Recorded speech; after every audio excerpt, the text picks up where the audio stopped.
तो स्वागत है आप सभी लोगों का मेरे चैनल पर। आज हम बात करेंगे पॉपुलेशन डिक्लाइन के बारे में। तो इसे डीपॉपुलेशन भी कहा जाता है और इसको अगर हम मीनिंग समझें तो वो है decrease in the number of people. और इसके दो पर्सपेक्टिव हो सकते हैं, short term and long term, यानी कि दो तरीक़ों से हो सकती है। देन जो है इसको मापा कैसे जाता है, मेज़र कैसे किया जाता है, वो है अगर आपकी फर्टिलिटी रेट बिलो 2 है तो आप जो है वो डीपॉपुलेशन की तरफ हैं आपकी कंट्री। देन इसके काजेज़ या क्यों ये होता है उसमें से एक है कि सी सेक्शन सर्जरी, यानी कि अगर आपने सुना होगा कि सर्जरी से या फिर पेट काट के बच्चे को निकाला जा सकता है, जो कि काफ़ी ईजी होता है और उससे कम पेन होता है मदर को। ये बर्थ के टाइम पे होता है, लेकिन डॉक्टर्स प्रेफर करते हैं और सजेस्ट करते हैं कि सिर्फ 2 बार ये सर्जरी की जाए, क्योंकि बार बार इस सर्जरी को परफॉर्म करने से मदर को है नुकसान होता है। देन मॉडर्नाइजेशन भी इसका एक कारण हो सकता है। जैसे जैसे कोई कंट्री मॉडर्नाइज होती है तो उसकी पॉपुलेशन घटती है, लेकिन वाइस वर्सा नहीं है, यानी कि अगर आप पॉपुलेशन घटा देंगे किसी कंट्री की तो वो एकदम से मॉडर्नाइज नहीं होगी। लेकिन और ये सबसे पीसफुल तरीका है किसी भी पॉपुलेशन का डिक्लाइन होने का कारण है। देन अगर आप शॉर्ट टर्म में जो है एकदम से जो मॉडर्नाइजेशन करते हैं, जैसे कि जापान ने किया अर्ली 2000 में, तो इसकी वजह से जो है वो पॉपुलेशन डिक्लाइन तो होगी ही, लेकिन जो लोगों के अंदर मोटिवेशन है वो भी कम हो जाएगा। लेकिन अगर लॉन्ग टर्म में हम इसको करेंगे तो स्टेबलाइजेशन हो सकता है पॉपुलेशन का, पॉसिबल है। देन और भी कारण हो सकते हैं जैसे disease, famine, war. For example war का है कि रशिया रशिया में मैन की जो पॉपुलेशन है वो काफ़ी कम है जबकि वुमेन्स की ज़्यादा है। तो ऐसी कंट्रीज़ में इमिग्रेशन जो है वो बढ़ जाता है। देन है मल्टीपल काजेज़ हो सकते हैं इसके। ये कह सकते हैं कि ये डीपॉपुलेशन जो होती है वो मल्टीपल कॉजेज़ से होती है, हर कंट्री में अलग तरीके से होती है। तो इसके कॉजेज़ एक हो सकते हैं कि इनफर्टिलिटी या फिर I don't want like babies, जो कि एक माइंडसेट होता है कि मुझे बच्चा नहीं चाहिए। देन इसका एक और काज हो सकता है कि फैमिली स्ट्रक्चर का ब्रेक डाउन कर जाना। फैमिली स्ट्रक्चर जो है जैसे रिलेशनशिप जो है वो नहीं बन पाते। देन ये फर्स्ट टाइम हो रहा है ग्लोबली कि ह्यूमंस में पॉपुलेशन डिक्लाइन हो रहा है मल्टीपल कंट्रीज़ में।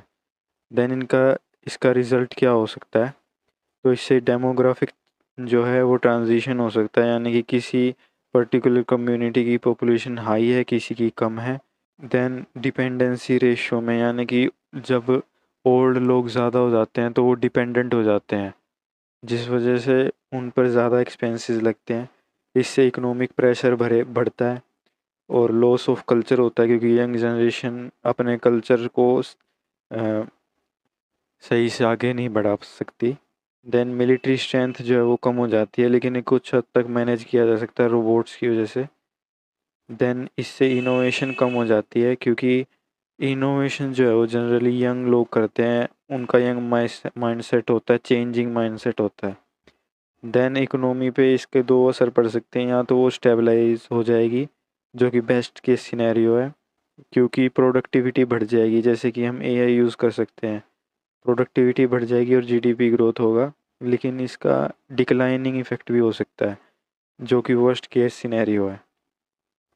इससे जो है डिप्रेशन की जो लोगों में साइकोलॉजिकल इश्यूज जो हैं वो बढ़ सकते हैं। तो इसका सोल्यूशन क्या है, जो इसके पैसिव सॉल्यूशंस हैं उसमें है कि इमिग्रेशन से हम अपनी पॉपुलेशन को बढ़ा लें। देन है पेंशन रिफॉर्म करके, या फिर शॉर्टर वर्किंग आवर्स, यानी कि वर्किंग आवर्स को कम करके। देन फोर्सफुली बर्थ रेट को बढ़ाना, जैसे कि चाइना कर रहा है, फोर्सफुली जो है 3 चाइल्ड पॉलिसी लाकर। देन स्टॉप अबॉर्शन को ख़त्म करना, या फिर कल्चरल जो चीज़ें हैं वो वुमेंस को सिखाना, क्योंकि वुमेंस ही आगे अपने बच्चों को कल्चर के बारे में बताती है। तो इसका एक्टिव सोल्यूशन क्या है, इसका एक एक्टिव सोल्यूशन हो सकता है कि हम आर्टिफिशियली चाइल्ड को जो है वो पैदा करें और आर्टिफिशियली फैमिली में रखें, जो कि चाइना कर भी रहा है, आर्टिफिशियली जो है क्लोन्स बनाने की कोशिश कर रहा है। लेकिन ये बहुत ज़्यादा एक्सपेंसिव हो सकता है। इस प्रॉब्लम का कोई मैजिकल सॉल्यूशन नहीं है अभी तक, लेकिन हम कॉम्बिनेशन ऑफ सॉल्यूशंस को यूज़ कर सकते हैं, क्योंकि इसके जो कॉजेज़ हैं वो भी मल्टीपल हैं। देन इसके कंक्लूज़न में हम क्या कह सकते हैं कि इससे कंट्री की जो पॉपुलेशन है, ओवरऑल पॉपुलेशन, वो ज़ीरो तो नहीं होगी, लेकिन डेमोग्राफिक चेंज ज़रूर हो सकता है। देन ये नेचुरल है, होता ही है जब हम मॉडर्नाइजेशन करते हैं तो ये हमारे हाथों में नहीं है। देन फैमिली स्ट्रक्चर को बनाए रखना बहुत ज़्यादा इम्पोर्टेंट है, ताकि जो यंग वंस हैं उनमें मोटिवेशन बढ़ा रहे, जीने की जो इच्छा है वो बनी रहे, क्योंकि जीने की इच्छा से ही आगे पॉपुलेशन ग्रोथ होती है एंड सस्टेनेबल ग्रोथ होती है। देन आज के लिए बस इतना ही। Thank you for watching this video. अगर आपको ये वीडियो अच्छी लगी तो लाइक करें, शेयर करें, subscribe my channel. Thank you.